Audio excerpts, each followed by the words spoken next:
perkasa perbuatanmu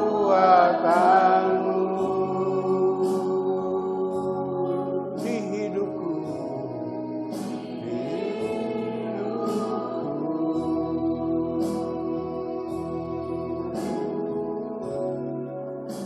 Amin, haleluya. Haleluya. Tak ada yang lebih hebat dari Engkau Tuhan dalam kehidupan kami. Kau kekasih jiwa kami, Kau andalan kami, Kau juru selamat kami. Engkau Tuhan kami Tuhan. Terima kasih Tuhan. Dalam nama Tuhan Yesus Kristus. Amin. Puji Tuhan, silakan duduk. Ya, masih segar, kita akan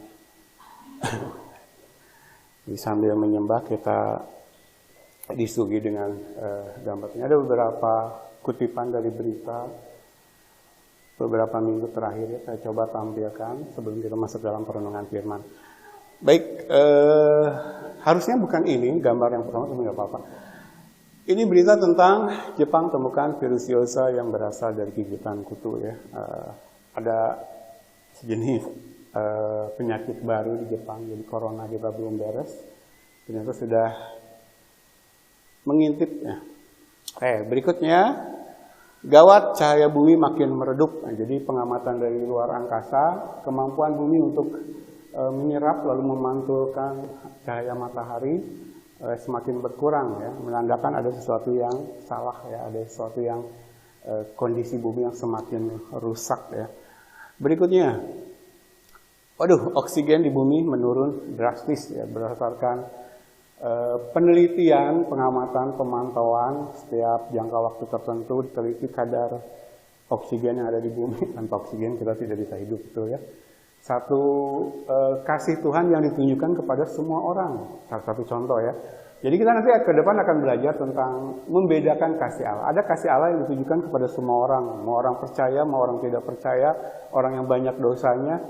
Salah satunya ini udara ya. Tapi dalam penelitian akhir-akhir ini ditemukan bahwa kadar oksigen yang ada di bumi menurun drastis. Kita sudah belajar tentang peristiwa air bah Nuh ya. Bagaimana kehidupan dunia terpengaruh akibat perubahan kondisi bumi. Oke, berikutnya ini ramalan kematian matahari dan nasib bumi masa depan. Ada satu kalimat ungkapan dalam berita ini yang saya tangkap, dikatakan di awal artikel ini, berita ini, bahwa matahari sebagaimana apapun yang ada di bumi ini, di alam semesta ini, tidak akan abadi. Amin. Amin ya, kita sudah belajar ayat-ayatnya. Jadi bintang itu bisa mati ya. Matahari itu bintang ya, sumber kehidupan manusia. Jadi kalau oksigen sudah menipis, matahari pun satu waktu akan mati. Kalian bisa aminkan? Amin ya. Langit dan bumi yang sekarang kita tempati ini akan berlalu ya. Oke, lanjut. Cina, Amerika Serikat, Rusia berlomba bikin matahari buatan. Tentu saja tidak dalam konteks matahari betulan. Mana ada yang bisa menggantikan matahari buatan Allah. Tapi ini sekedar pembangkit listrik ya. Jadi cara kerjanya niru-niru matahari, tapi cuma sekedar menyediakan listrik bagi manusia. Jadi kalau matahari yang benar-benar matahari mati, nggak bisa digantikan dengan matahari buatan manusia. Lanjut. Ya. Virus Marburg berpotensi masuk ke Indonesia, ini kata epidemiolog. Jadi masih sibuk ngurusin corona. Di Afrika sana sedang disibukkan dengan munculnya virus baru yang sudah menelan korban jiwa ya. Oke, lanjut. Ini ya. WHO nyatakan darurat atas wabah virus baru yang menewaskan 129 orang di Afrika. Ini 8 September, kurang lebih sebulan terakhir ini. Jadi kita masih berjibaku dengan corona di Afrika. Ebola muncul lagi, penyakit lama, tapi ada virus yang mirip Ebola ini ya, Marburg ini, dan sudah menelan korban jiwa. Oke, lanjut. Sekilas saja saya ingin memperlihatkan ya. Kita akan masuk ke materi kita. Kenapa sih ibadah di tempat ini selalu disuguhi dengan berita-berita yang menyusahkan hati? Susah hati nggak dengar berita-berita barusan? Tapi ini nasihat firman Tuhan ya, kalau kita baca Pengkhotbah. Ini kita lewat yang sudah kita pelajari 2 minggu lalu. Ada satu ayat dalam Pengkhotbah pasal 7 berkata bahwa lebih baik ada di rumah duka daripada di rumah pesta ya. Lebih baik menangis sedih hati daripada berhahaha ya bahasa saya. Mengapa seperti itu? Karena kodratnya manusia itu biasanya manusia tuh ingat eling, orang Jawa bilang, ketika sesuatu yang buruk terjadi dalam kehidupan. Jadi coba kita sebagai orang percaya karena kita sudah dibekali firman Tuhan, sudah memiliki Roh Kudus dalam kehidupan kita, mulai memahami segala sesuatu yang terjadi dalam kehidupan kita adalah kebaikan Allah untuk membawa hidup kita semakin dewasa secara iman, secara rohani. Ketika Allah memberikan duri dalam daging kepada Rasul Paulus 3 kali berdoa minta supaya ini diangkat, utusan iblis yang menggocok maka Tuhan angkat 3 kali.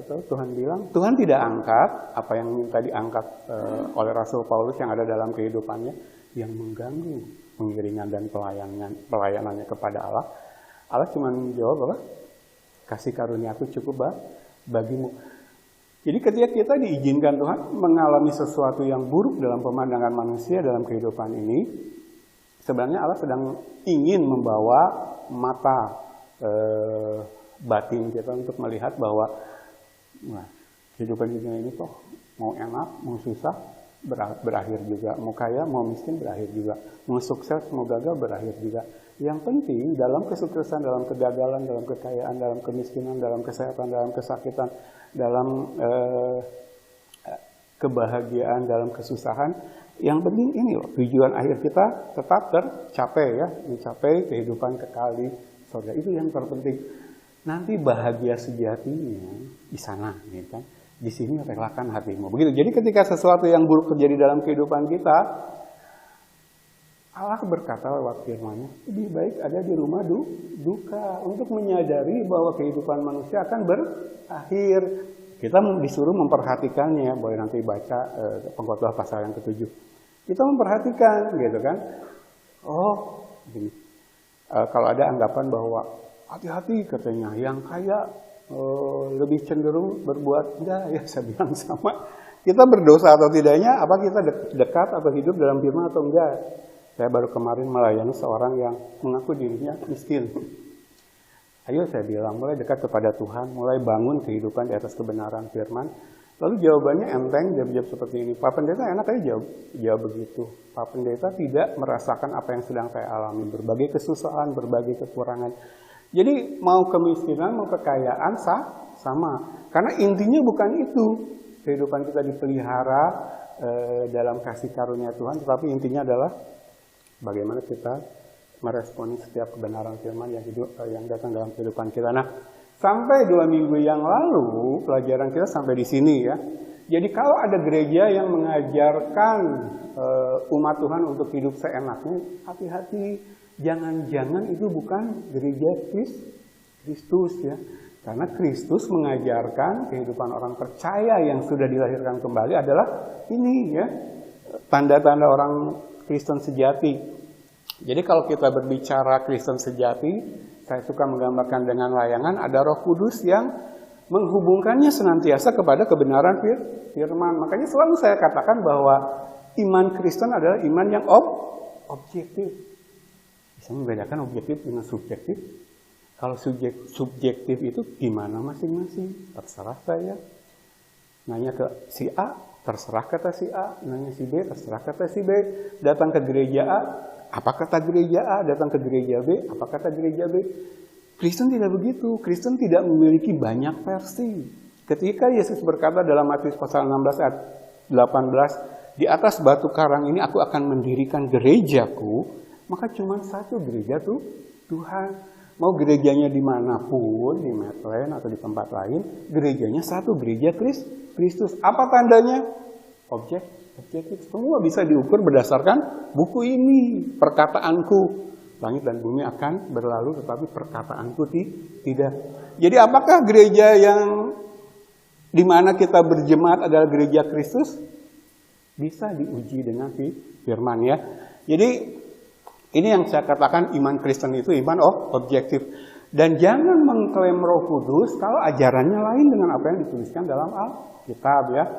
Karena ada sebagian gereja yang mengajarkan ajaran yang berbeda, lalu mereka mengklaim mendapatkan itu dari Roh Kudus. Tidak ya. Ketika Yesus menjanjikan akan mengutus Roh Kudus, Yesus berkata bahwa Roh Kudus, penolong yang lain yang nanti diutus dalam namaku oleh Allah Bapa, tidak akan berkata-kata dari dirinya sendiri. Ya, nanti kita akan lihat ayat-ayatnya lagi. Tidak akan berkata dari dirinya sendiri. Roh Kudus datang ke dalam dunia, ada di tengah-tengah gerejanya, umatnya, bukan membawa misi sendiri. Yang lain dengan Allah Bapa, yang lain dengan Tuhan Yesus Kristus. Dia diutus menjadi roh kebenaran. Justru untuk memastikan segala rencana kekal Allah yang sudah diwahyukan kepada manusia di dalam Alkitab ini genapi ya. Jadi jalan masuknya karya salib Kristus, Filipi pasal 2 ayat 5-11, efektual, rencana Allah efektual, digenapi dalam kehidupan jemaatnya, gerejanya, oleh kehadiran Roh Kudus. Jadi kita sudah belajar satu ayat minggu lalu tentang jangan percaya roh. Jangan mudah percaya kepada roh ya. Jadi kalau ada yang klaim kepenuhan roh, uji roh itu. Nah, ujinya dengan apa? Dengan firman Tuhan dalam Alkitab.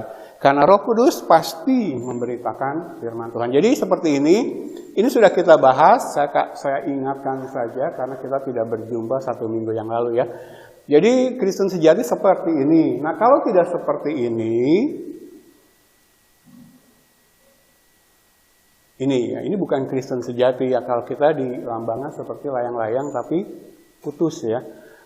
Kalau kita baca ayatnya, sehingga kita bukan lagi anak-anak yang diombang-ambingkan oleh rupa-rupa angin pengajaran, oleh permainan palsu manusia dalam kelicikan mereka yang menyesatkan, tetapi dengan teguh berpegang kepada kebenaran di dalam kasih kita, bertumbuh di dalam segala hal ke arah Dia, Kristus yang adalah kepala. Jadi bedakan Kristen yang abal-abal, yang saya gambarkan dengan layang-layang putus ini, dengan Kristen yang sebelumnya. Dan kalau saya berdiskusi, ngobrol dengan jemaat, saya selalu bilang seperti ini, jangan salah ya, saya tidak mau jadi orang munafik gitu. Saya pun pengen jadi orang Kristen, dijamin masuk surga, lalu hidup di dunia ini sekehendak hati saya, apa yang menurut saya enak gitu. Cari yang enak-enak aja buat daging saya, buat duniawi saya. Saya bilang jangan salah, saya juga pengen seperti itu. Karena saya sama manusia dengan yang lain ya. Dan kodratnya manusia yang sudah jatuh ke dalam dosa adalah ego ya, cari puasnya di diri. Saya juga pengen surga dijamin, masuk surga, tetapi hidup di dunia ini enak gitu kan, nyantai dan sebagainya. Tetapi masalahnya yang punya surga bukan kita, betul ya? Betul? Setuju? Nah, saya suka kalau khotbah sedikit interaktif biar nggak ngantuk. Anak saya sudah pandai coret-coret. Saya tes dulu.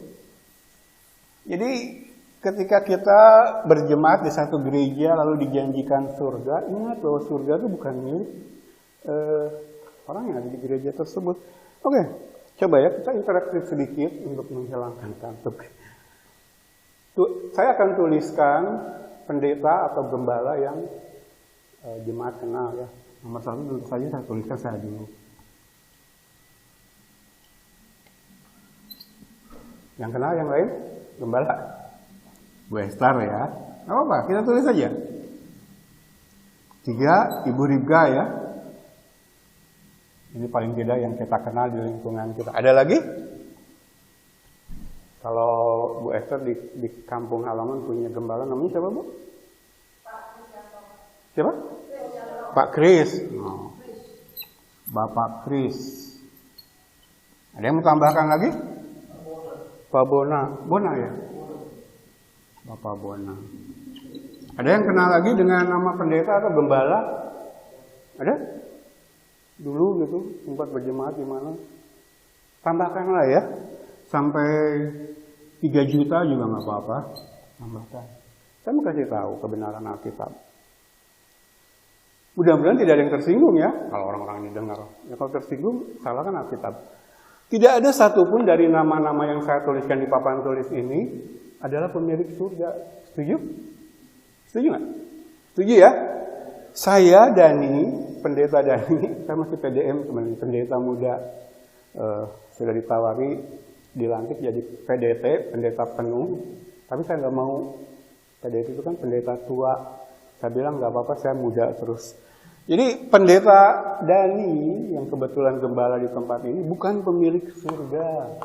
Jadi saya tidak bisa kepada jemaat saya menawarkan surga, mengatakan bahwa Anda pasti masuk surga, Bapak pasti masuk surga, Ibu pasti masuk surga, Nona, Nyonya, Miss, Brur, Sis, semua pasti masuk surga. Lalu saya tidak mengajari bagaimana hidup menurut firman Tuhan. Saya bukan pemilik surga.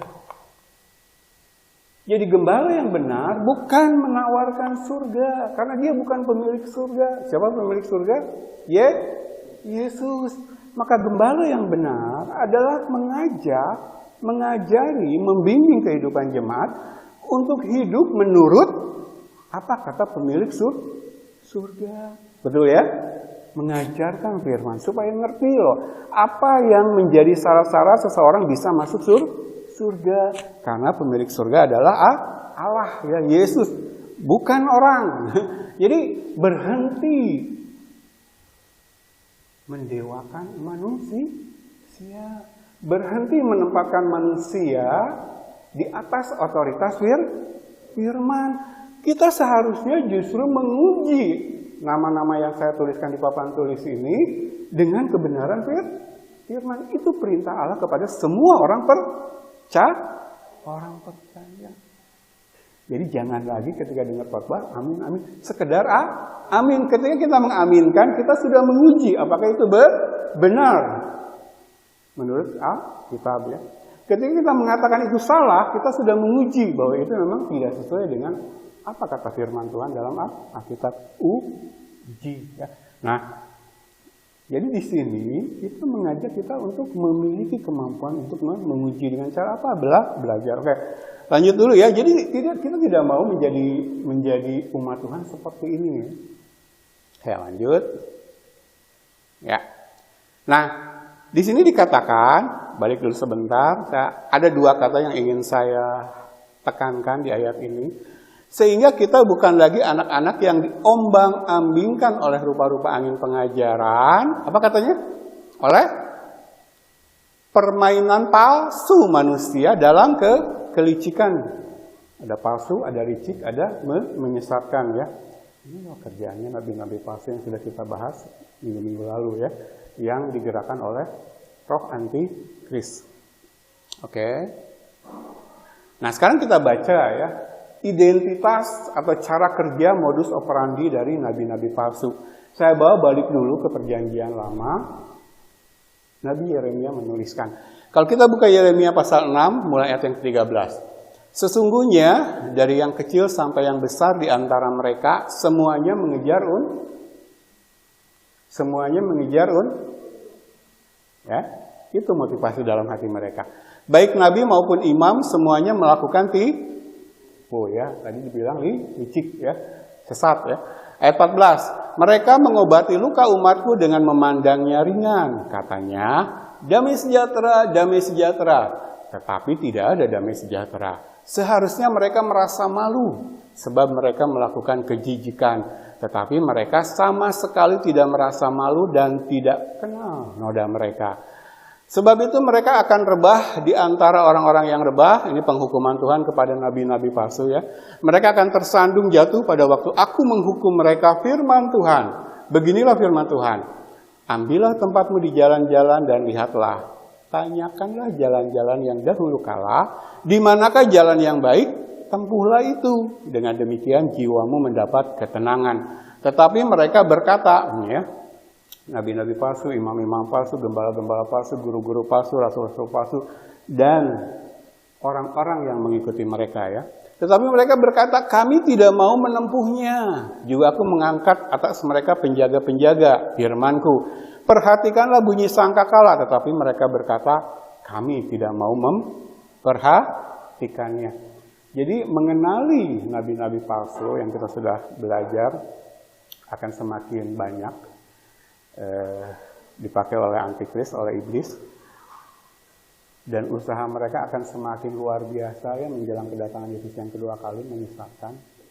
2 minggu lalu masih ingat saya pertanyakan satu pertanyaan yang menyinggung perasaan, yaitu apakah kita ada dalam penyesatan itu ya, nanti kita lihat ke sana lagi. Tapi ini loh, mereka cari untung ya, mereka melakukan tipu. Bagaimana mereka melakukan tipu? Ini ayat 14, perhatikan baik-baik, ini penting.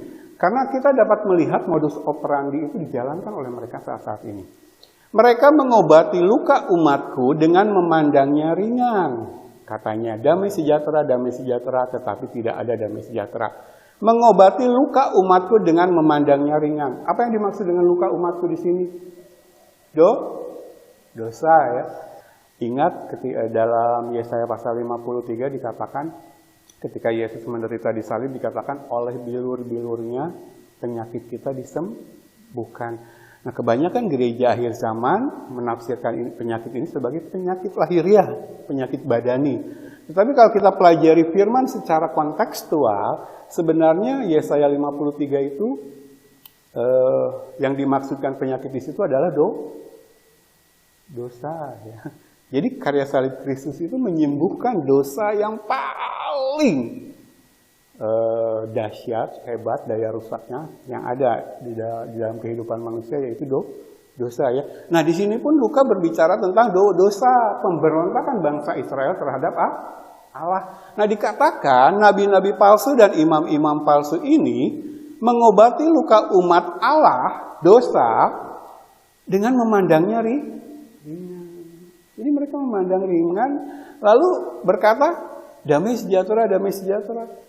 Ingat ya, nabi yang benar, imam yang benar yang diutus oleh Allah, diutus kepada bangsa Israel zaman perjanjian lama untuk membawa bangsa Israel kepada pertobatan. Biar sembuh dari luka ini, dari dosa ini. Tapi nabi palsu dan imam palsu ini bukannya memberitakan pertobatan, kan Allah itu selalu lewat nabinya berkata seperti ini kepada bangsa Israel. Hei, kamu bertobat, kalau kamu tidak mau bertobat, Allah akan mendatangkan penghakiman. Allah akan mendatangkan penghukuman. Bisa lewat apa? Melakukan penghukuman terhadap bangsa Israel dalam perjanjian lama. Bisa lewat cuaca ya, bencana dalam bentuk kekacauan musim ya. Yang harusnya hujan, tidak hujan, kekeringan sehingga gagal panen dan sebagainya. Lalu Allah bisa menghukum bangsa Israel dengan bencana alam ya, lalu bisa menghukum bangsa Israel dengan kelaparan, bisa menghukum bangsa Israel dengan mengirim belalang ya, menggagalkan panen, bisa juga mengirim bangsa-bangsa lain untuk menyerang dan menjajah bangsa Israel. Nah, kalau bangsa Israel tidak mau bertobat, Allah akan mengirim penghukuman itu. Nah, supaya luput dari penghukuman ini, maka Allah mengirim nabinya, mengirim imamnya untuk memberitakan tentang pertobatan, supaya bangsa Israel bertobat. Nah, tetapi nabi palsu dan imam palsu ini bukannya menyampaikan pesan pertobatan, tetapi mereka justru meninabobokan umat Israel. Damai sejahtera, damai sejahtera. Padahal bangsa Israel ada dalam ancaman penghakiman Tuhan. Dan kalau kita renungkan, kita sudah belajar dari beberapa minggu ke belakang di awal pelajaran kita bahwa justru inilah yang terjadi saat ini dalam gereja-gereja yang menamakan diri mereka gereja, yaitu meninabobokan jemaat, damai sejahtera, menjanjikan surga, tapi tidak mendidik jemaat hidup dalam penyangkalan diri dan pikul salib, tidak mendidik jemaat dalam waspada sesuai dengan pesan Tuhan Yesus Kristus dalam Matius pasal yang ke-24 ya. Jadi tidak ada pengajaran firman sehingga jemaat tidak dibekali oleh kemampuan untuk sehingga ketika datang pesan sesat dari orang-orang yang tidak bertanggung jawab, yang cari untung ini, yang melakukan tipu, tersesat nggak? Sesat. Bagaimana jemaat bisa tahu bahwa yang diberitakan dari mimbar gereja itu benar kalau jemaat tidak pernah diajari yang benar? Bagaimana bisa tahu bahwa itu salah? Ya, jadi ini loh salah satu ciri utama dari nabi palsu ya. Masukkan ke situ rasul palsu, guru palsu, gembala upahan, gembala palsu, gereja palsu, palsu. Di belakangnya roh antikris ya. Jadi bukannya membawa jemaat kepada pertobatan, kita sudah belajar kehidupan orang Kristen yang benar itu bertumbuh dalam kekudusan ya, bertumbuh dalam kebenaran. Apa yang salah dalam kehidupannya dikurangi sedikit demi sedikit. Ada kemajuan di sana. Berubah oleh pembaharuan budi. Roma pasal 12 ayat 2. Tetapi ini tidak terjadi ketika gereja menilabobokan jemaatnya dengan berita damai sejahtera, damai sejahtera. Pokoknya percaya, asal percaya kamu dijamin masuk surga. Sekarang kejar karir setinggi-tingginya. Kejar usaha, pekerjaan, kesuksesan dan sebagainya. Tidak mengajarkan sangkal diri, pikul salibnya. Kalau kita tadi bernyanyi Allah dahsyat, sungguh kau hebat, ajaib perkasa. Dalam praktek kehidupan kita sekarang, sementara kita menantikan kedatangan Yesus yang kedua kali, kehebatan Tuhan, keajaiban Tuhan itu dinyatakan apa sih? Bukan hidup kita akan senang terus. Kalau saya bilang kehebatan Tuhan dinyatakan dengan kehidupan orang percaya, orang Kristen akan mengalami yang namanya senang terus, jemaat bisa langsung bilang saya bohong. Itu enggak? Loh, minggu lalu aja kita masih merasakan apa yang jelek menurut pandangan manusia dalam kehidupan kita. Betul tidak? Kesedihan, kedukaan, dan sebagainya, dan sebagainya. Jadi kedahsyatan Tuhan itu bukan jangan selalu ditafsirkan, diartikan pada hal-hal duniawi, hal-hal lahiriah. Kalau kita belajar Alkitab dengan benar, maka kuasa Roh Kudus yang tadi kita gambarkan dalam gambar layangan tadi, dinyatakan kehebatannya justru ketika kita mampu hidup tetap berkenan kepada Allah, apapun kondisi kehidupan kita di dunia. Mau Tuhan izinkan senang, puji Tuhan. Mau Tuhan izinkan ada dalam pergumulan, puji Tuhan. Selama Roh Kudus dan Firman memelihara hidup kita tetap berkenan kepada Allah. Itu loh fokus kita. Nangkep ya? Nah, tetapi gereja-gereja zaman sekarang tidak mengajarkan itu. Ya, jadi semua diiming-imingi dengan berita palsu ini ya, damai sejahtera, damai sejahtera. Oke, seharusnya mereka merasa malu sebab mereka melakukan kejijikan, tetapi mereka sama sekali tidak merasa malu. Jadi kalau orang sudah masuk kategori yang palsu-palsu ini, kita coba sadarkan pun dengan berita firman yang benar, mereka tidak mau dengar. Hati loh, kalau kita sudah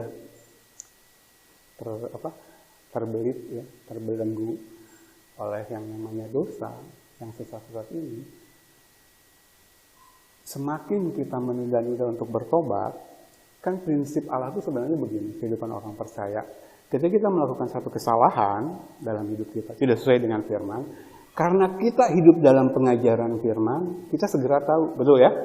Karena dalam pengajaran firman kan dikasih tahu yang benar. Ketika kita tahu yang benar, jadi tahu yang salah. Nah, ketika kita tahu yang salah, maka tindakan kita, kalau kita memiliki Roh Kudus, adalah bertobat. Tapi kalau orang Kristen menunda-nunda pertobatan, menghindar dari pengajaran firman, supaya tetap tidak tahu yang benar. Jadi nanti ada alasan, nggak bisa. Jadi kalau kita nanti gagal masuk surga, dicegat di pintu surga, kamu nggak berhak masuk sini, kamu tempatnya di sana di neraka. Lalu kita tanya kepada penjaga surga, kenapa? Penjaga surga bilang, kamu selama hidupmu begini. Menjalani kehidupanmu begini. Ini salah. Kita tidak bisa nanti memakai dalih karena saya tidak tahu. Karena pasti dalam kehidupan kita Tuhan kasih kesempatan kita tahu. Nggak mungkin kita berangkat ke sana dalam kondisi tidak tahu apa yang namanya kebenaran. Yang berangkat ke sana tuh hanya dua tipe. Taat pada kebenaran, masuk surga. Menolak kebenaran, masuk neraka. Jadi di sana tidak ada dalih. Saya tidak tahu, atau gembala saya tidak pernah mengajari saya. Nggak bisa kita pakai dalih itu. Nanti Tuhan bilang di sana di pintu surga pas nolak kita, Kamu tahu berjemaat di situ 5 tahun nggak pernah diajari firman, kenapa nggak cari gereja lain? Nah, kalau ngomong gini nanti, wah, Dani ngajarin orang untuk pindah-pindah gereja. Gak apa-apa pindah gereja, kalau motivasinya adalah cari pengajaran firman, cari firman. Masalah surga neraka bukan masalah main, dan tugas gereja sebenarnya itu loh, memperlengkapi jemaat dengan kemampuan menguji. Nggak apa-apa saya dituduh ngajarin pindah gereja. Asal jangan pindah gereja itu karena hal-hal yang dunia ini. Kan sekarang tuh banyak praktek orang pindah gereja karena di sana musiknya lebih asik. Maksudnya band gitu kan, full sound system. Kalau anak-anak muda di kota seperti itu. Tapi kalau pindah gereja karena merasa tidak diajari firman, saya tidak bertumbuh secara rohani di gereja ini, pindah. Saya setuju. Ya. Kalau ada nanti ketemu pendeta yang bilang tidak boleh pindah gereja, harus setia di satu gereja lokal. Oke, kasih nomor teleponnya kepada saya. Betul, Alkitab mengajari kita untuk setia di satu gereja lokal. Tapi tujuannya apa sih? Supaya bertumbuh sebagai umat Tuhan. Jadi gembala nggak bisa nuntut jemaatnya setia di gereja dia, tapi dia tidak memberikan pengajaran firman. Kalau saya jadi jemaat, saya tidak. Mama saya tuh orang Kristen taat ya. Dan kami diajari dalam keluarga setia di satu gereja, nggak boleh pindah-pindah. Nggak boleh pindah-pindah. Dan saya setuju sampai sekarang itu seperti itu. Saya nggak suka dengan orang yang suka pindah-pindah gereja. Tapi pindah boleh asal tujuannya satu, yaitu saya ingin bertumbuh ya. Jadi mulailah menguji segala sesuatu dengan firman, jangan dengan asumsi manusia ya. Oke, lanjut. Jadi ini ya, untuk mengidentifikasi nabi-nabi palsu, mereka cari untung loh, dan ujung-ujungnya udah kesana sih sekarang. Ujung-ujungnya duit, ya. Walaupun mereka malu-malu kelihatannya gereja banyak mengeluarkan dana untuk menyenangkan jemaatnya. Percayalah, ujung-ujungnya karena mereka dapat lebih besar. Nanti kita bongkar-bongkaran itu ya. Tapi sekali lagi motivasi mereka adalah mencari untuk. Nah di sini ada satu nasihat dari Allah kepada umat Tuhan ketika menyadari bahwa mereka sedang ada dalam penyesatan. Ini yang saya kasih tanda kuning ya. Ambillah tempatmu di jalan-jalan dan lihatlah. Tanyakanlah jalan-jalan yang dahulu kala. Di manakah jalan yang baik? Tempuhlah itu. Dengan demikian jiwamu mendapat ketenangan. Jadi ketika kita mulai membaca, karena belajar firman lalu tahu, setelah ikut belajar firman di Medland, saya mulai memperhatikan kehidupan gereja zaman sekarang, kok aneh ya? Beda ya dengan yang diajarkan dalam Alkitab. Lalu mulai membaca, mulai menangkap, mulai mencermati penyesatan-penyesatan. Lalu menyadari, wah selama ini saya ternyata ada dalam arus penyesatan. Pertanyaan 2 minggu lalu ya. Nah ketika kita menyadari itu, jangan diam. Ingat, masalah surga neraka bukan masalah. Berhenti menjadi orang Kristen pasif. Yang penting saya disenangkan berjemaat di sini. Jangan. Kalau tidak bertumbuhlah, lari, pindah. Nah, nanti kan saya posting ini di YouTube biar geger. Baru lihat jemaat yang menasihatkan, gembala yang menasihatkan jemaatnya pindah gereja. Pindah. Jangan sampai diseret. Nah, kalau gereja di mana kita berjemaat bukan gereja Kristus, bagaimana? Ingat loh peringatan Tuhan Yesus. Banyak orang datang memakai namaku, tetapi mereka misalkan bukan main-main. Oke, jadi ini ya. Tanyakanlah jalan-jalan yang dahulu kala. Sebenarnya kalau kita diajari firman dengan benar, kita kesesatan, penyesatan atau penyimpangan itu akan terbongkar. Masalahnya, gereja zaman sekarang tidak mengajarkan firman. Sehingga jemaat tidak pernah dibawa untuk mengenali bahwa apakah mereka sedang ada dalam penyesatan atau tidak. Ini penting ya. Pertanyaan yang hari ini harus mengenali di mana kita ada. Oke, lanjut. Ini tidak usah sama dengan yang barusan, tapi ini di perjanjian baru ya. Oke, jadi ini kita sudah belajar 2 minggu yang lalu. Kita ulang sebentar saja. Kita sudah mengenal ada 3 kata uji ya diperintahkan Allah. Yang pertama apa? Jangan percaya setiap roh, ujilah roh itu ya, apakah mereka berasal dari Allah atau berasal dari iblis ya, antikris. Lalu 1 Tesalonika 5 ayat 19, ujilah segala sesuatu ya. Pegang yang baik, jauhkan dari yang jahat. Saya mau kasih tahu bahwa kehidupan orang Kristen yang benar akan selalu dihadapkan kepada pilihan. Kita harus ambil keputusan. Mau memihak Yesus atau mau memihak dunia. Persahabatan dengan dunia adalah permusuhan dengan Allah. Yesus katakan, kalau kamu tidak bersama-sama dengan aku, kamu melawan aku. Tidak ada titik tengah, tidak bisa main 2 kaki. Ketika kita belajar firman, makanya banyak orang Kristen menghindar belajar firman itu karena tahu gitu. Ketika belajar firman, dia pada akhirnya akan dihadapkan kepada keputusan harus milih. Orang yang berdua hati tidak akan tenang. Cari ayatnya. Bisa main 2 kaki terus, cari aman terus. Kalau lagi merasa rohani, saya rohani. Kalau nggak merasa lagi, kalau moodnya nggak lagi rohani, saya rohana. Kalau hari Minggu saya rohani, 2 jam saja di gereja. Begitu keluar dari gereja saya rohana. Tobat sebentar. Tobat 1 hari, kumatnya 6 hari. Tomat ya, tobat, kumat, nggak bisa. Kalau Yesus berkata bahwa kedatangannya akan seperti pencuri tengah malam, itu adalah bagi orang yang tidak percaya kepada Yesus, yang tidak memelihara hidupnya dalam kewaspadaan, memelihara, menjaga dalam kebenaran firman Tuhan. Tapi bagi kita yang hidup terus menguji diri kita, diuji, segala sesuatu yang terjadi dalam kehidupan kita diuji. Untuk menguji apakah kita masih berjalan dalam rel kebenaran firman atau sudah menyeleweng. Sekali lagi, untuk mengetahui ketika kita mengetahui kita sudah menyeleweng, walaupun cuma 0,000 sekian derajat, maka tindakan kita adalah bertobat. Sudut penyelewengannya masih kecil dan biarin aja. Hati-hati ya. Cara kerja iblis itu, dia kan bapaknya para pendusta. Hati-hati, jangan main-main. Begitu kita tahu salah, bertobat. Begitu kita tahu salah, bertobat. Makanya kehidupan berjemaat yang benar itu bukan cuma warawiri sana sini, hahaha, katanya fellowship. Nggak ada pengajaran firman. Karena kalau ada pengajaran firman, sesama jemaat akan saling mengingatkan. Tapi bukan karena saya anak pendeta, anak bahi orang. Jadi dengar saya emang kalau dalilnya karena saya anak pendeta. Saya selalu dari pertama kita mulai ibadah di sini, saya selalu bilang ke jemaat, kalau menanyakan sesuatu kepada pendeta, siapapun pendetanya, jangan dengar pendeta itu jawab lalu kita aminkan, udah gitu. Kalau dia ngarang gimana?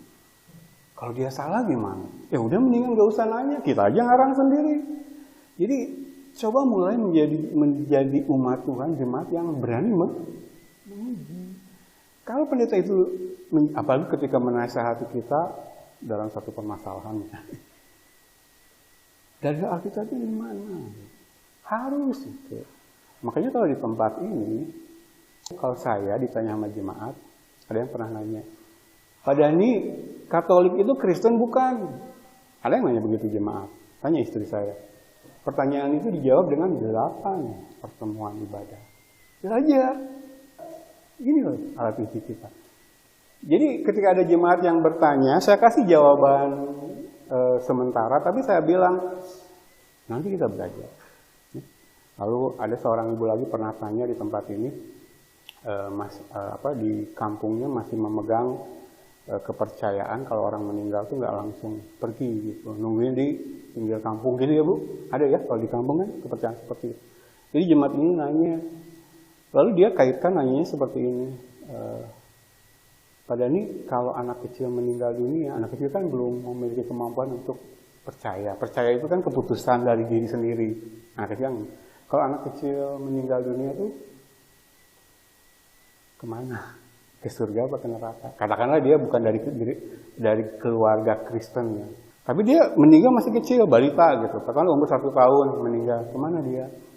Nah kita pelajari itu berapa pertemuan waktu itu? Kita bahas tentang kematian. Pokoknya lebih dari 10 pertemuan lah.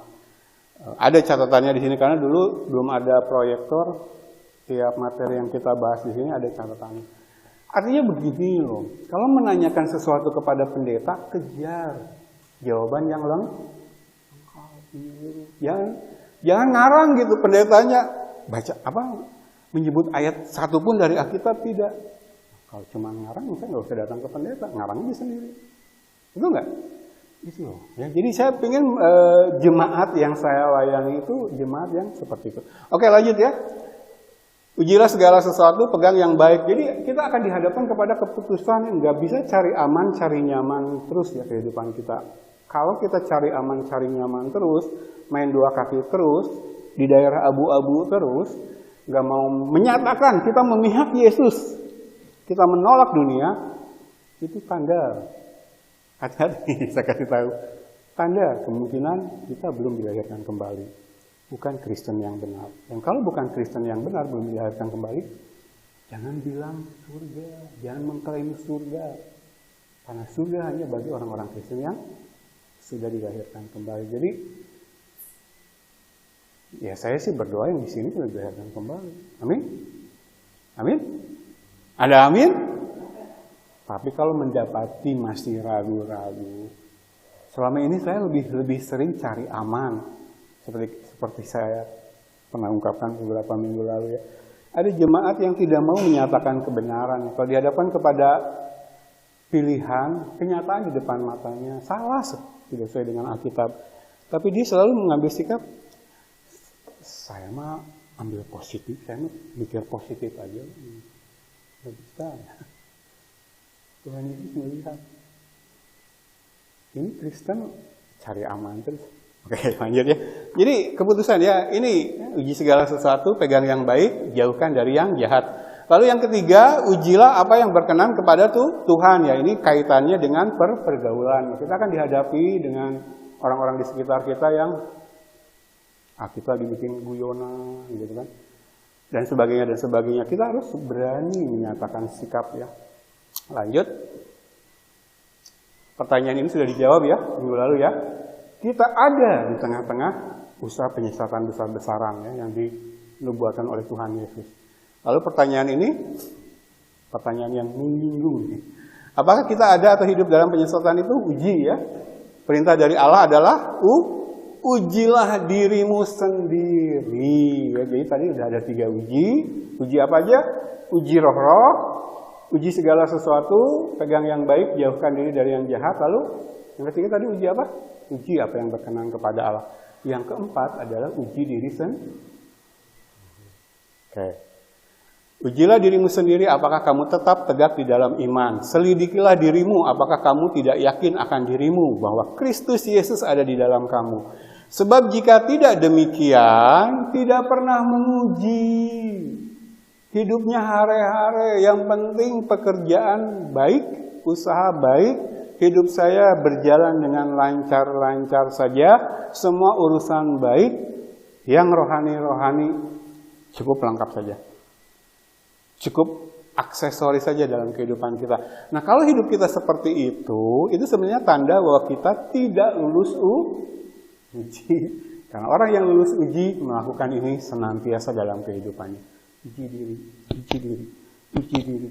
Kalau dalam bahasanya Mazmur pasal pertama kan merenungkan Taurat itu siang dan malam. Saya sudah jelaskan, saya ulang. Apa sih maksudnya Mazmur pasal pertama mengatakan merenungkan firman siang dan malam? Maksudnya merenungkannya di mana? Meditasi ya, dalam bahasa Inggris meditate. Bukan meditasi versinya penganut kebatinan ya. Mengosongkan pikiran, pernah dengar? Lalu terhubung dengan dewanya. Tidak ya. Meditasi dalam pengertian orang Kristen adalah bukan mengosongkan pikiran, tetapi justru pikirannya sudah diisi dengan kebenaran firman lewat belajar. Lalu dia mulai merenungkan pengetahuan firman yang ada di pikirannya. Merenungkannya bagaimana? Ketika kebenaran firman menyatakan satu hal, kita mengamati yang terjadi di sekitar kita tuh bagaimana. Gitu ya. Itu merenungkan firman. Jadi kalau firman Tuhan berkata kehidupan berjemaat di gereja yang benar itu seperti ini, kita tahu karena kita belajar. Lalu kita mengamati kehidupan berjemaat kita, katakanlah di mana kita berjemaat. Jangan menguji orang lain dulu kan, menguji diri sendiri. Katakanlah kehidupan di gereja di mana kita berjemaat.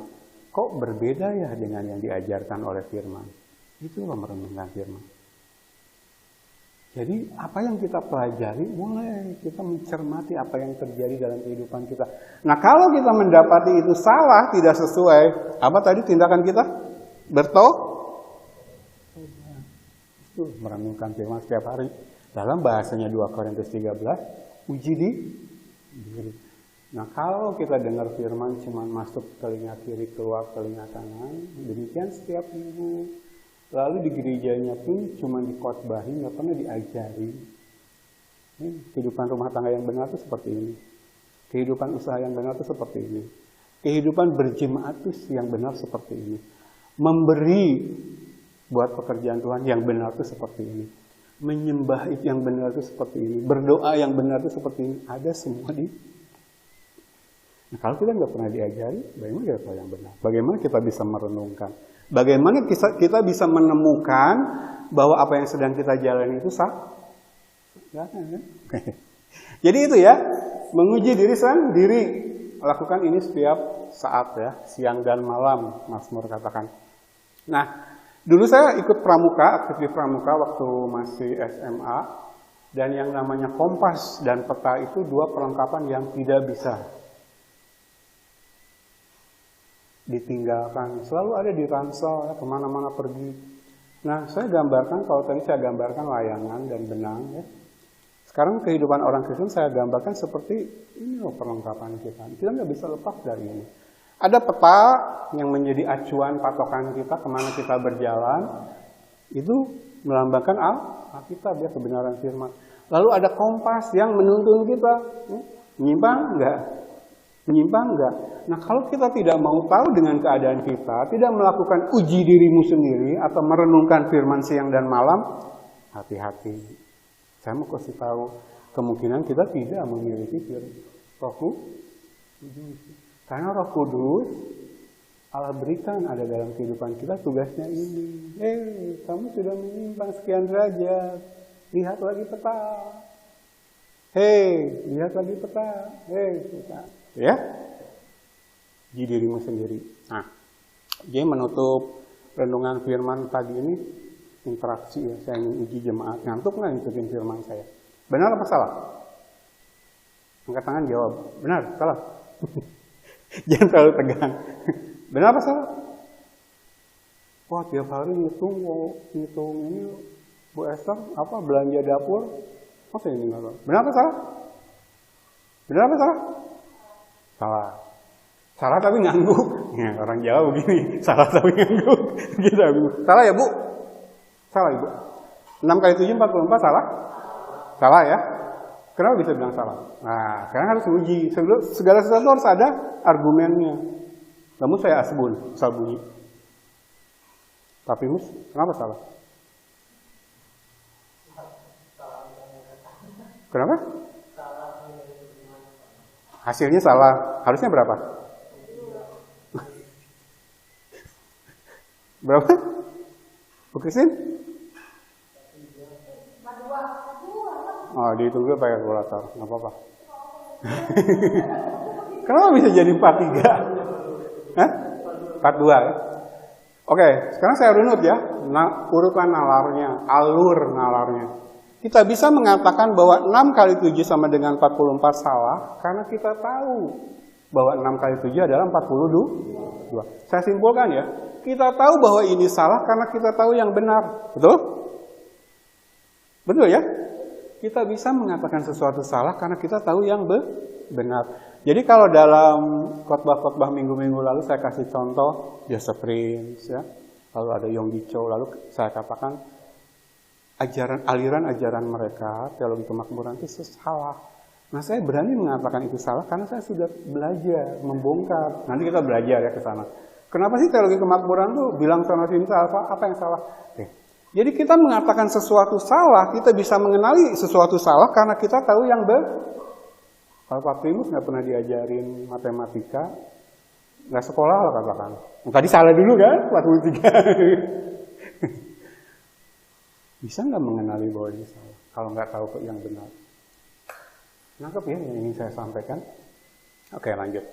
Jadi kita bisa katakan bahwa 6 kali 7 itu salah, sama dengan 44 itu salah, karena kita tahu yang benar, bahwa 6 kali 7 sama dengan 43. Nah, salah lagi saya ikut kan? Emang yang salah itu gampang nyebarnya, apalagi diucapkan dari atas mimbar.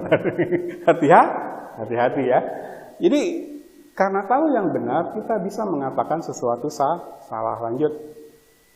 Nah, coba renungkan ya. Ini kita berbicara matematik dulu. Sampai kepada pengetahuan yang benar bahwa 6 kali 7 sama dengan 42, sehingga bisa mengenali yang salah karena pernah meniti pengajaran dari dasar. Betul nggak?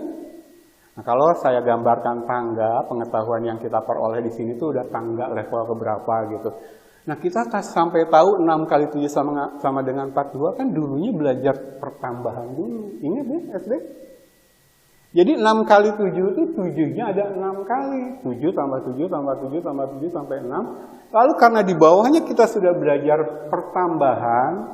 7 tambah 7, 14. 14 tambah 7, 21. Itu dulu kan sebelum ke sini? Coba.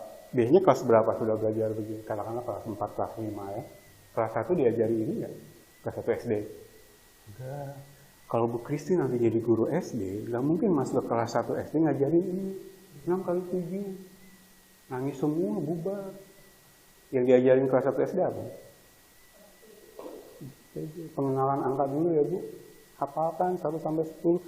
Artinya apa? Untuk mencapai satu pengetahuan yang benar, belajar dari dasar. Kalau nggak diajarin dulu ini, bisa tiba-tiba tahu 6 kali 7 42. Nah, kalau tidak tahu 6 kali 7 42, lalu dari mimbar ada yang bilang, doktor lagi, katakanlah ya, pengkhotbahnya doktor. Lalu diundang dari gereja yang sukses, jemaatnya banyak. Lalu dia bilang dari mimbar, 6 kali 7 44. Karena jemaatnya nggak pernah diajari firman dari dasar. Lalu jemaatnya apa? Responnya, amin, amin. Apalagi enak di kuping, enak di hati. Padahal 6 kali 7 44 itu salah. Coba kalau yang diberitakan di sini, di atas mimbar, ini kan gambaran saja, tentang hal pernikahan. Bukan main-main. Nangkep ya? Nah, kalau dulu Pak Primus sama Bu Christine, saya sempat 5 kali pertemuannya dulu, bimbingan pranikah. Itu pun sebenarnya udah di level sini, Bapak Ibu. Nah, kalau pengen mantap pengetahuan tentang kehidupan berumah tangga yang benar menurut tatanan ilahi yang ada dalam Alkitab, harusnya berani. Ini loh keputusan yang harus diambil orang percaya ketika tahu dirinya tidak memiliki pengetahuan firman yang cukup untuk mengenali yang salah. Nah, saya ingin di tempat ini semua jemaat memiliki kerendahan hati untuk mengakui ini loh. Ini musuhnya, mau mengakui ini musuhnya apa? Ego. Banyak orang menolak diajari firman dari bawah karena si Dani ini baru datang di Cilengsi. Saya Kristen udah 3.000 tahun. Mau ngajarin, mau nyuruh saya belajar lagi dari bawah. Padahal saya katakan, Tante, 6 kali 7 bukan 44. Tapi untuk bisa menjelaskannya kepada Tante sampai Tante mengerti, saya harus menjelaskan dari sini. Anggap ya? Nah, banyak jemaat ketika datang ke gembala, ada permasalahan misalkan. Itu datang dengan permasalahan yang secara ajaran Alkitab sudah ada di sini. Saya nggak bisa ngasih jawaban langsung. Seperti makan cengek. Nah, tadi cengek, begitu digigit, begitu pedas, stop chair, nggak bisa. Makanya ketika ada jemaat menghubungi saya, lalu konsultasi, konseling tentang masalah yang dihadapinya. Jawaban paling umum yang saya kasih tahu adalah, ayo ikut ibadah di Matchline Belajar. Bapak nggak diajari firman di gereja Bapak. Kalau saya kasih jawaban langsung mengenai hal itu, ini Bapak nggak akan ngerti juga. Bapak harus belajar ini. Ya, untuk maksud saya. Ini loh kerinduan saya kepada jemaat Tuhan. Ayo mulai ajari jemaat. Bagaimana bisa mengenali yang salah di luar sana kalau nggak tahu yang benar, nggak diajari yang benar. Dan yang benar itu untuk bisa memiliki pengetahuan yang benar, kan setia dalam hal-hal yang kecil. Lalu, nah kalau nggak dimulai hari ini karena kita percaya dia bangga diri, saya disuruh belajar lagi dari tanya istri saya. Pertama saya datang ke Cilengsi ini, kalau nggak salah saya khotbah di Kenari ya, tempat pelayanannya Ibu Ribka. Saya katakan seperti ini. Kalau kita tahu, sadar bahwa apa yang kita jalani salah, apa yang kita pahami salah, apa yang kita pegang, yang selama ini kita anggap kebenaran ternyata salah, runtuhkan sih. Ratakan dengan tanah. Mulai bangun lagi dari nol, nggak apa-apa. Jangan gengsi, jangan malu. Asal bersama dengan Tuhan. Itulah yang namanya pertobat. Makanya pertobatan musuh utamanya diri sendiri ya. Oke. Sampai sini nangkep ya apa yang ingin saya sampaikan. Oke, lanjut. Jadi tanda inilah yang saya selalu sebut sebagai pengajaran firman yang sistematis. Mulai loh dari rendah. Ya, kalau dalam pendidikan sekuler kita mengenalnya dengan kurikulum sama. Alkitab juga mengamanatkan pengajaran firman. Makanya kalau cuma hari Minggu dikotbahin, loncat-loncat lagi kan materinya. Minggu ini khotbah tentang ini. Paling kemudian ngundang pengkhotbah dari luar. Pengkhotbah dari luar itu cuma ngebodor aja di mimbar. Wah, jemaat ketawa-ketawa.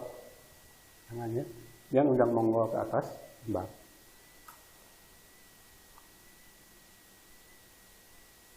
Nah, ini ayat terakhir pagi hari ini saya tutup dengan pas ya.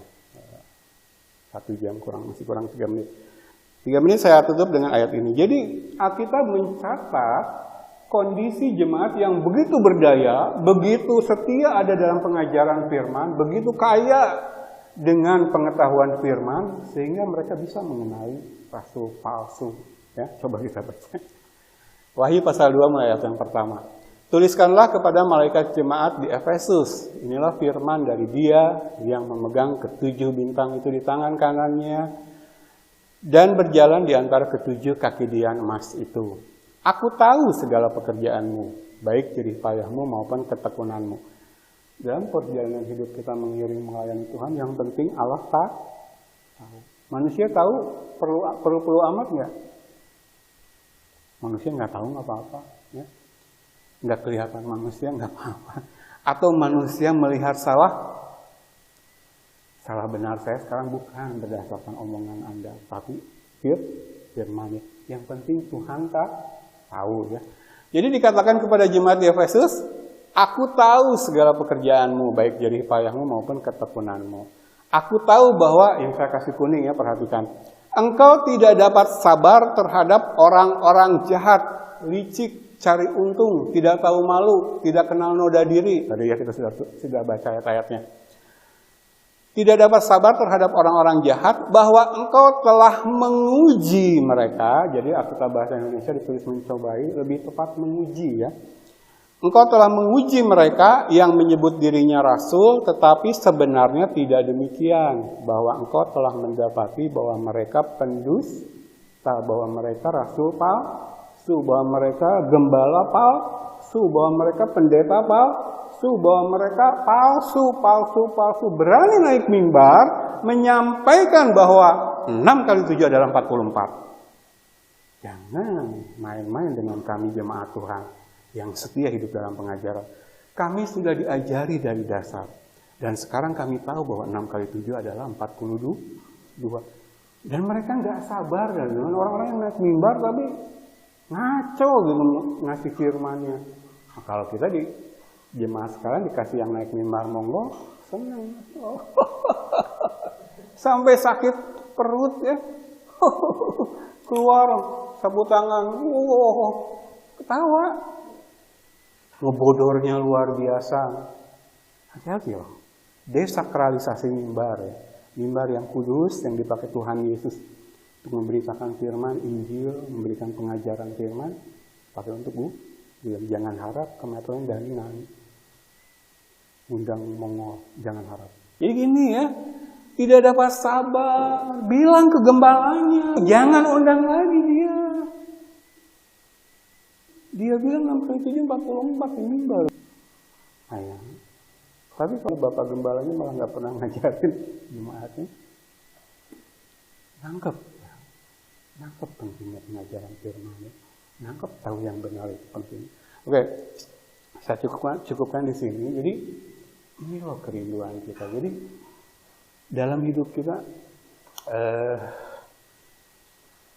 kita diizinkan Tuhan mengalami hal-hal yang buruk ya, pergumulan hidup, masalah, tantangan hidup. Kami hamba Tuhan pun boleh tanya ke istri mengalami hal yang sama ya. Jangan melihat Dani berdiri di mimbar di depan itu sebagai lebih hebat dari jemaat. Ya, kalaupun saya mengajari jemaat, alasannya cuma satu, karena saya sudah belajar lebih dulu. Itu saja. Ke istri saya kita bilang begitu. Nah sekarang istri saya sudah belajar banyak pun, kadang kita diskusi ngobrol atau istri saya menyampaikan sesuatu, malah saya yang belajar lagi. Oh, iya. Saya udah lupa kayaknya yang istri saya tanyakan, saya belajar lagi.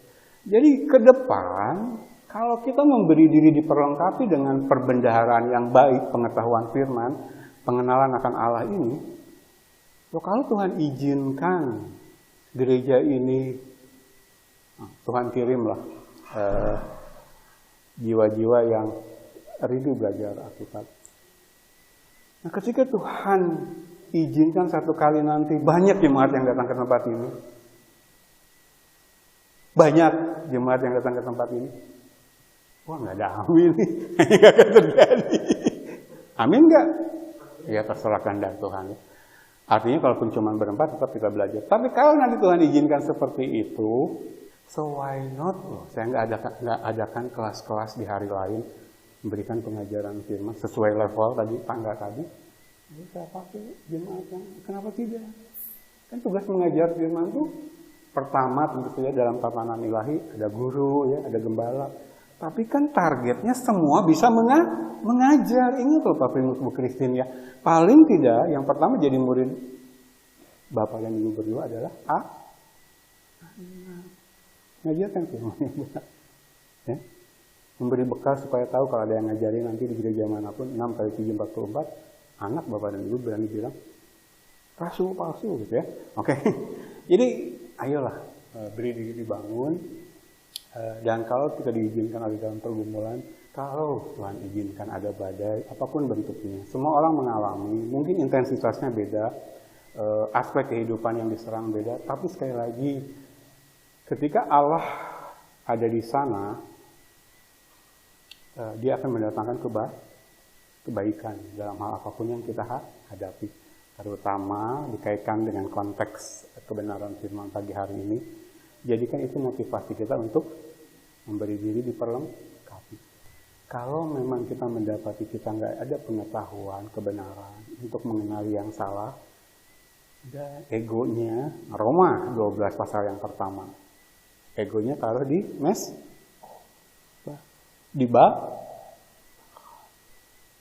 ego itu nggak berguna buat kerajaan. Iblis dunia senang, dia peralat ego kita. Bakar di mesbah. Tuhan, saya mau belajar. Yang selama ini saya pegang ternyata salah. Saya mau robohkan itu rata dengan tanah. Saya mau bangun dari nol bersama dengan Engkau. Berani? Tantangannya. Berani?